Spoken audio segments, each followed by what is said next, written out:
Bonjour à tous, bienvenue sur cette nouvelle édition des Chroniques Mention pour l'entrepreneur. Tous les vendredis matins à 10h30, en direct sur YouTube, on vient vous présenter des chroniques qui nous paraissent intéressantes et importantes pour les entrepreneurs. Tu sais, les entrepreneurs vont partir en vacances et les entrepreneurs ont un gros sujet, c'est qu'est-ce qu'ils vont faire de leurs vacances. Mhm. Alors moi, je leur suggère d'utiliser leurs vacances pour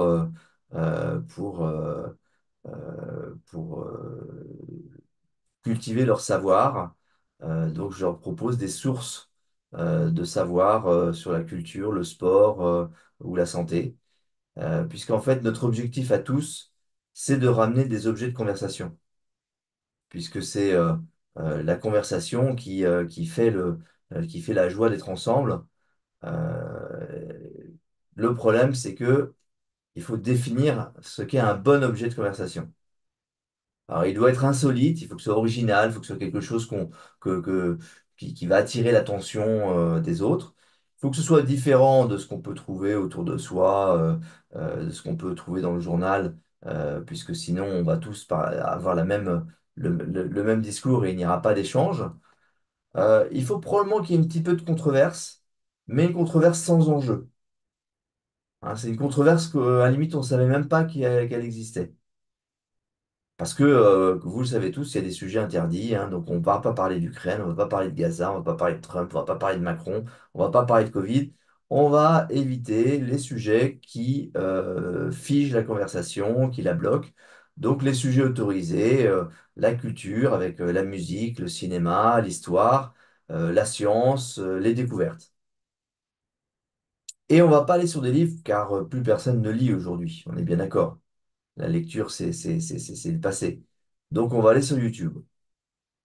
Alors, je vais vous proposer quelques chaînes ou vidéos qui devraient vous permettre d'amener des discussions intéressantes, d'amener des discussions mémorables pour l'ensemble de votre groupe familial ou amical.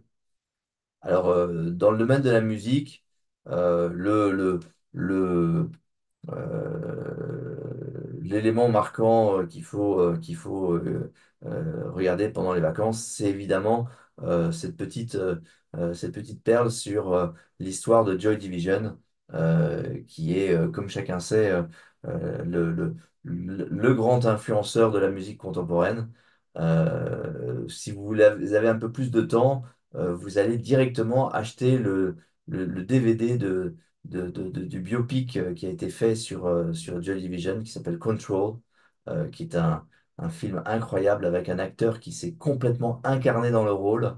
Et on a l'impression de voir le, le, le chanteur initial de Joy Division, qui est malheureusement décédé à 21 ans, donc qu'on ne peut plus voir de nos jours, mais on a des vieilles bandes de lui. Et l'acteur a complètement repris ses codes et ses modes d'action. Alors, puisqu'on est dans le cinéma, vous gagneriez cet été à vous préparer à l'arrivée de Camelot 2. Donc, il faut regarder Camelot 1 et puis il faut regarder toutes les vieilles séries de Camelot qui sont un bonheur, bien que pour la plupart, ils aient plus de 20 ans. Maintenant, ça, c'est pour plus tard. Donc, qu'est-ce que vous pouvez faire si vous ne l'avez pas fait? Il faut aller voir le Comte de Monte-Cristo.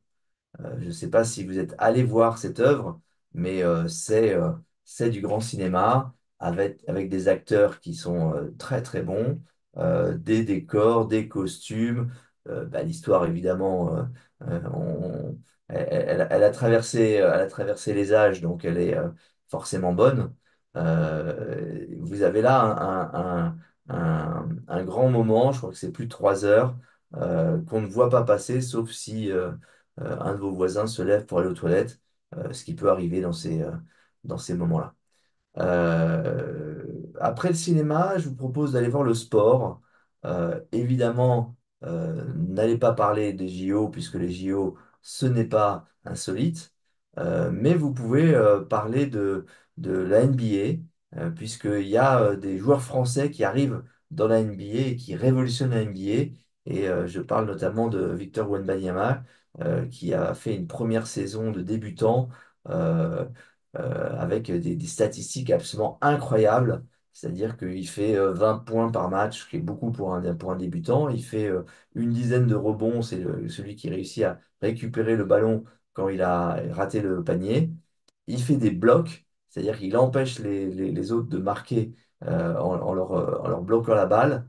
Il fait 3 blocs en moyenne par match, c'est au-delà de ce que tout le monde fait.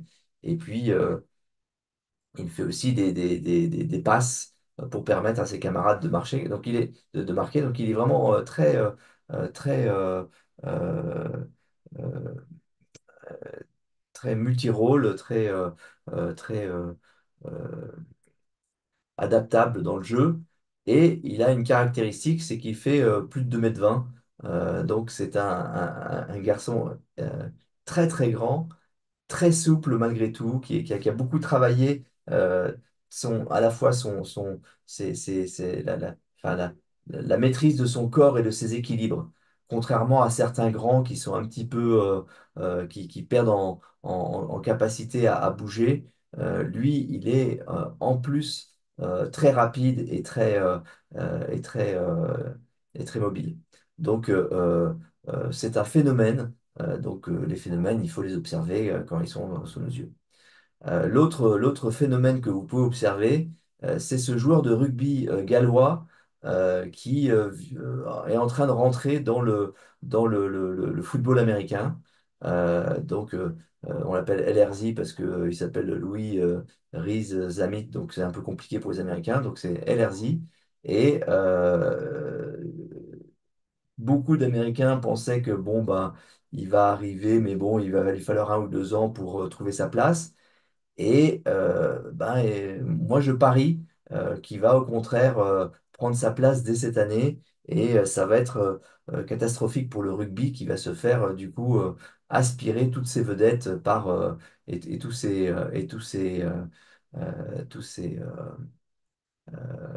ces joueurs hors normes par le football américain si LRZ réussit. Donc c'est un véritable enjeu comme vous pouvez voir. Maintenant, vous pouvez aussi regarder, il y a des très bonnes vidéos qui vous expliquent la raison pour laquelle Mahomes, qui est le quarterback dans lequel LRZ opère, et un joueur comme on en voit une fois tous les 20 ans. Il y a plein de super euh, documents que vous pouvez trouver sur YouTube sur ces sujets-là. Revenons plus sérieusement à des sujets importants, l'histoire. Alors l'histoire, je regardais il n'y a pas très longtemps un sujet étonnant. C'est sur ce mur qui date de plusieurs milliers d'années, en plein milieu du Montana. Alors ça, c'est surprenant de se dire que dans le Montana, il y avait des gens qui faisaient des murs. Alors bien sûr, il y a toujours des gens qui vont pouvoir prétendre que non, mais en fait, le mur, il s'est fait de manière naturelle. Mais bon, je vous laisse vous-même vous faire une idée et aller regarder qu'est-ce que ce mur perdu au milieu d'une propriété privée peut avoir comme origine et comme signification. C'est le genre de documents qu'on trouve sur YouTube, des choses qui sont euh, très différentes, très étonnantes et qui amènent à la réflexion, qui amènent à revoir sa vision du monde et sa vision de la formation de notre monde. Alors, dans cette idée, vous avez une chaîne extraordinaire qui s'appelle Uncharted X, qui est fait par un Australien immigré aux États-Unis, Ben, euh, qui regarde toutes les œuvres préhistoriques dans ce qu'elles ont d'incroyable en matière de production. C'est-à-dire qu'en fait, quand on trouve des vases préhistoriques qui ont un degré de finesse, un degré de régularité, un degré comment dire, de design qui est au même niveau que ce que l'on est capable de faire aujourd'hui dans l'aéronautique, eh ben, ça pose des questions. Donc, il a une approche qui est par le biais du craft, par le biais de la fabrication. Comment est-ce qu'on a fait des vases qui sont supposément de l'ancienne dynastie, donc plus de moins 3000 avant notre ère? Comment est-ce possible qu'on ait fait des vases aussi lisses et aussi réguliers, c'est-à-dire que l'ensemble du vase a une épaisseur qui est exactement la même ou est centré autour du centre, autour de l'axe central d'une manière parfaite, alors que on ne parle pas de poterie, hein. On parle de vases qui sont taillés dans la pierre. Donc, c'est des choses qu'on ne trouve plus dans les époques suivantes de l'égyptologie, et que pourtant, on passe devant sans se rendre compte du message que ça porte.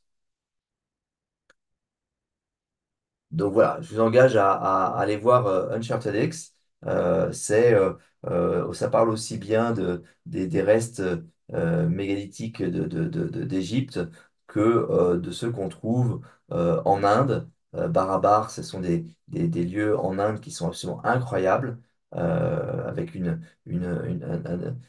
creuset dans le granit, avec un degré de finesse qui fait que le son y est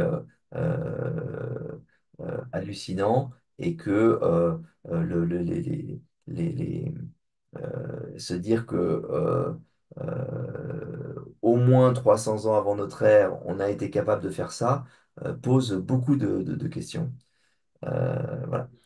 Dans le même idée, et c'est d'ailleurs probablement celui qui a inspiré Ben dans un premier temps, vous avez Randall Carlson. Alors, Randall Carlson, c'est un personnage incroyable. C'est de métier, il est charpentier.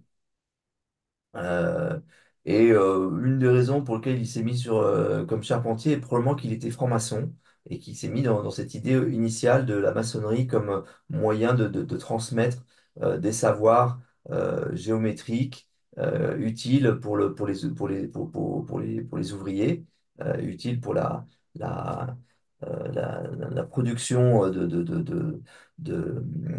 d'immeubles et de monuments.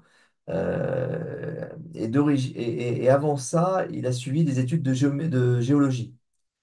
Et l'ensemble de ces éléments l'ont inspiré dans la compréhension et dans l'analyse du monde qui nous entoure. Euh, vous avez des cours entiers qu'il donne pour décrire le monde préhistorique, ce qu'on en sait, ce qu'on en connaît. Et c'est un puits de science. Euh, il a pris pour habitude de lire une étude publiée tous les jours. Il a, à chaque fois qu'il est en train d'intervenir, la capacité d'aller chercher dans ses slides l'illustration parfaite de ce qu'il est en train d'expliquer. Donc c'est très très très intéressant. Là, vous pouvez passer des heures avec un, un conteur qui sait de quoi il parle. Alors, notamment, il peut vous parler d'Atlantide, qui pour lui est quelque chose qui a réellement existé et qui était au niveau des Açores.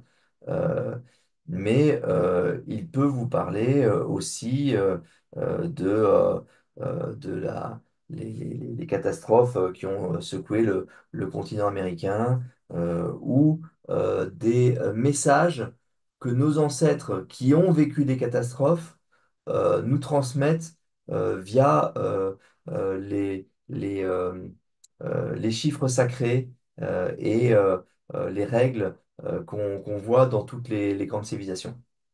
Voilà, vous avez là encore de quoi passer un bon été avec le site de Randall Carlson et ses 365 vidéos qui sont toutes d'1 heure et demie. Donc je pense que ça va vous occuper un bon moment. Mais si vous n'avez pas fini avec ça, vous pouvez aller sur des sites qui vont parler aussi de science. Donc, je vous ai déjà, dans une chronique précédente, parlé du site de Didier Raoult, où il explique comment il arrive à faire de la recherche, comment il arrive à être bon dans la recherche. Et vous pouvez sinon aller voir le site de Joseph What I've Learned, qui est qui est un site très très intéressant où Joseph, qui est un Américain, Joseph Everett, qui est un Américain installé au Japon, ce qui est assez inhabituel, et donc qui parle japonais, va faire des vidéos sur des sujets qu'on croyait à peu près connus et dans lequel il va montrer que c'est pas si simple. Alors, il a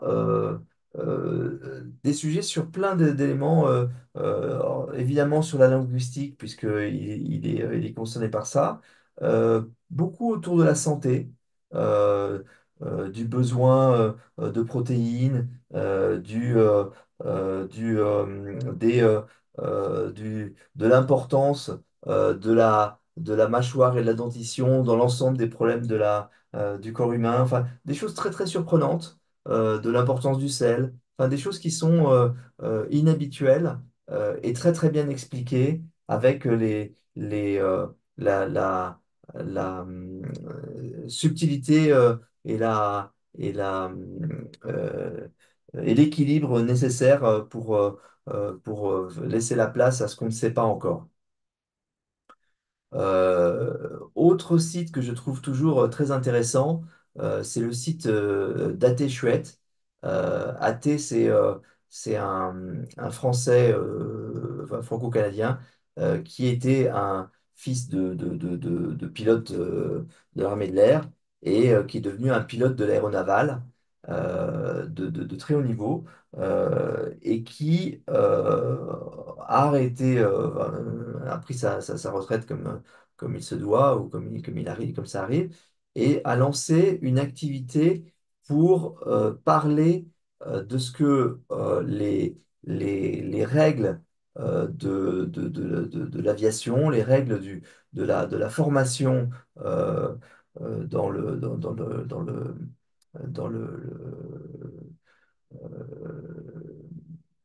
je vais vous dire l'aéronautique moderne, euh, avec ce stress, cette tension, ces détails qui sont tous mortels si on n'y fait pas attention, en quoi ça s'applique dans le monde de l'entreprise. Donc, il va travailler sur des rapports d'accidents pour montrer en quoi ça nous interpelle sur nos pratiques et sur sur ce qu'on ne fait pas. Il va parler des, euh, il va jamais prendre un point de vue politique, mais par exemple, il va essayer de montrer ce qui est possible et pas possible pour faire face à telle ou telle menace, ce qui est du coup une forme de point de vue de l'expert, du point de vue du praticien pour éclairer la décision. Donc très sympa, très bon esprit, euh, très, très intéressant comme site. Euh, j'ai un site découverte à vous proposer que je regarde depuis peu. C'est un explorateur qui va dans des coins désertiques et il va y chercher des traces d'histoire. Donc il va regarder dans les déserts de l'Utah ou du Nouveau-Mexique et il va avoir notamment parce qu'avec des drones, on arrive à voir des choses qu'on ne pouvait pas voir avant. Il va y avoir des endroits qui méritent d'être accédés parce que, on y trouve des traces d'implantation humaine. Et donc, c'est à la fois la difficulté qu'il y a à faire ces explorations et à la fois les découvertes incroyables de traces humaines à des endroits où on ne les attendrait pas. Quand vous aurez regardé toutes ces vidéos et ces pages YouTube, vous pourrez retourner sur des matières qui vous préparent à la rentrée. Je voulais vous signaler le site de Marc Toiti, qui, toutes les semaines, fait un petit point sur la situation économique. euh, il n'est pas franchement optimiste, mais comment dire, il apporte des chiffres et des données. Donc, c'est probablement une bonne source à avoir sous la main en complément de tout ce qu'on peut regarder par ailleurs. Donc en conclusion, il faut donc trouver des sujets de conversation. Il faut les trouver pour vous parce que c'est long un été si on fait rien. Il faut les trouver pour vos proches parce que c'est bien d'avoir une conversation animée. Et il faut bien sûr faire ça pour le fun parce que on est en vacances, on est là pour s'amuser. Merci Jean-Christophe de nous avoir promené dans ces différents sites YouTube qui nous permettront d'aller nous cultiver. Peut-être pourras-tu mettre en commentaire de la vidéo tous les liens vers les différents sites que tu recommandes? On on t'entend pas, Christelle, mais oui, oui, effectivement, il faut que je mette dans le commentaire là des liens. Je pense que YouTube aimera bien et en plus, je crois que ce sera plus facile pour chacun.